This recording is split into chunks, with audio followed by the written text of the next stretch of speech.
Dr. Manhattan is Aladdin's genie. Hello viewers. How are you? Welcome to Nibbir Network. Today we will discuss about the sixth fan theory of Aladdin, which is, Dr. Manhattan is Aladdin's genie in existential crisis. Feel free to check all of the other videos I have made about Aladdin. The 1992 Aladdin was a childhood favorite of mine, and I'm a big fan of Alan Moore's Watchmen. But it wasn't until I saw Will Smith's photorealistic navy nipples that I connected dots spanning over 25 years. Genie did not survive the psychological impact of unexpected freedom after millennia of servitude. John Osterman never survived the explosion. Dr. Manhattan, a character he created based on a recently deceased nuclear physicist, was the genie's last grasp on sanity. Is genie science or magic?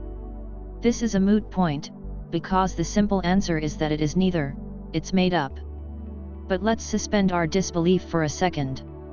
A genie is an entity with phenomenal, cosmic powers.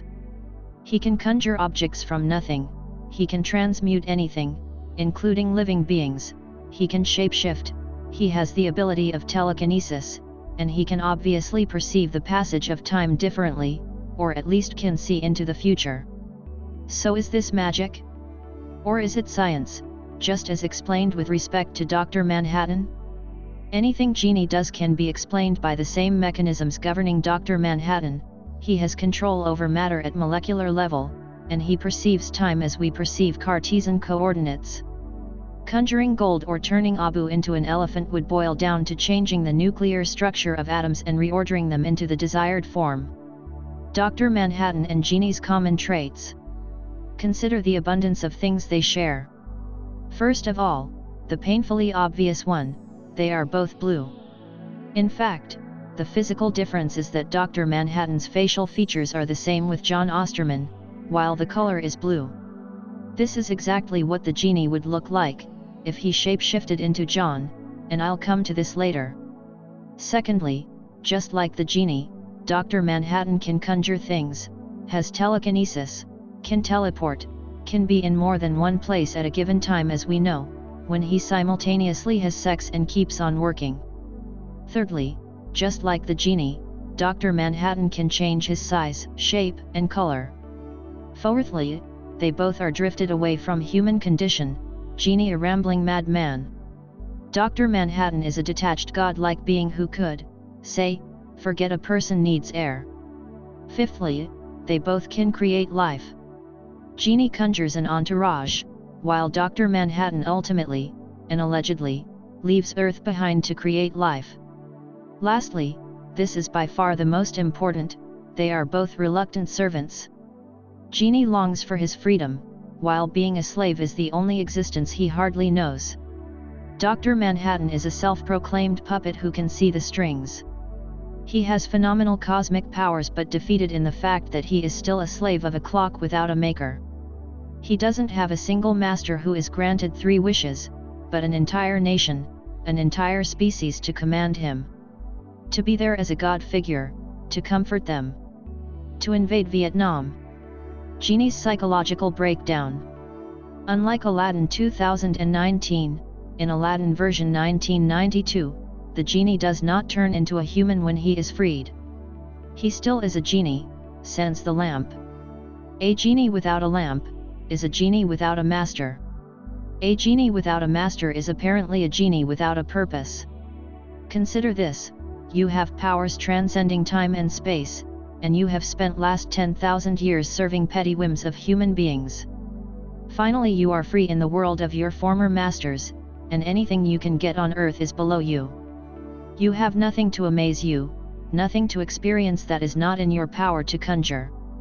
Yes, you could start by traveling the world, just like the genie does, but unlike genie's reach in any conceivable way, the world is finite. And you will eventually hit a brick wall as you inevitably come to the conclusion that Earth has nothing to offer. And to make it worse, you have no masters to distract you from this curse of omnipotence. You are alone in your experience like a god without an audience.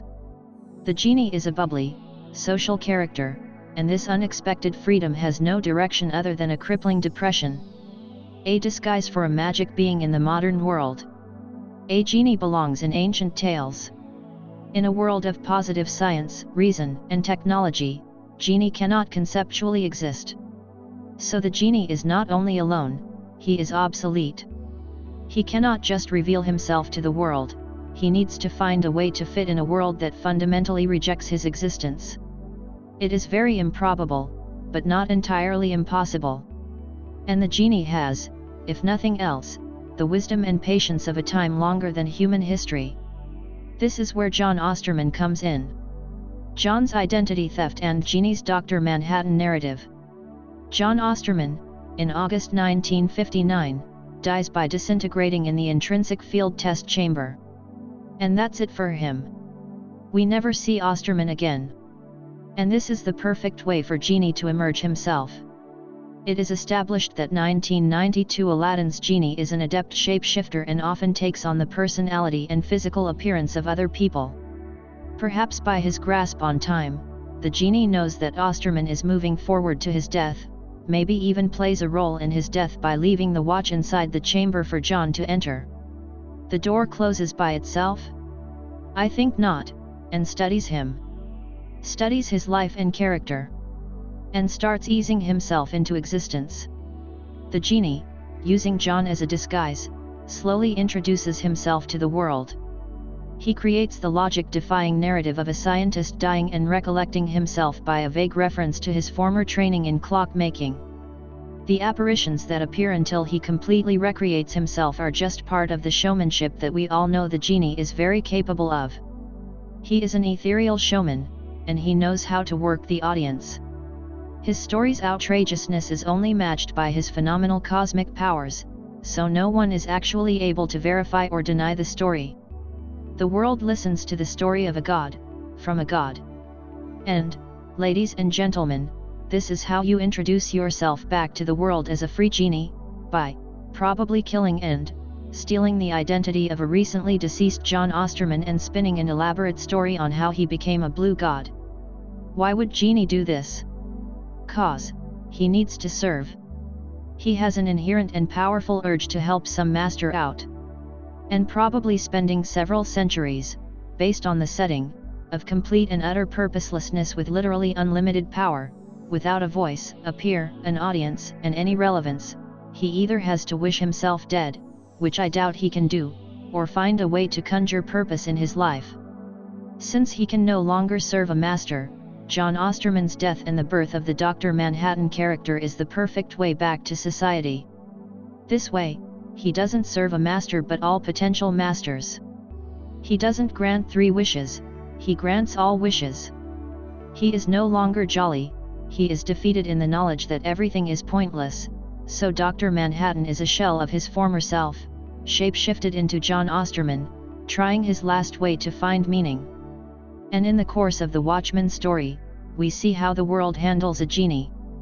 It might have survived a nuclear winter, but it definitely fails in the genie winter. The modern human cannot comprehend or accept the wonderful existence of a genie in a world with cynicism, nuclear wars, and so much hatred. And we watch the genie leave Earth like the elves leaving Middle-earth for Valinor. His character arc starts as a cosmic servant creating an army of animals in the sand for a fake prince, and ends with a cosmic entity creating life in an unknown corner of the cosmos. There has been countless arguments about whether the genie or Dr. Manhattan would win a fight. But as you see, everyone was so busy imagining violence, so few have ever marveled at their unison. This is exactly why Dr. Manhattan or Genie left us. Dr. Manhattan vs. Aladdin's Genie. While Dr. Manhattan's powers are fantastical, his power set is more based on actual science, molecule manipulation, reorganization of atoms, no matter how flimsy that science may be.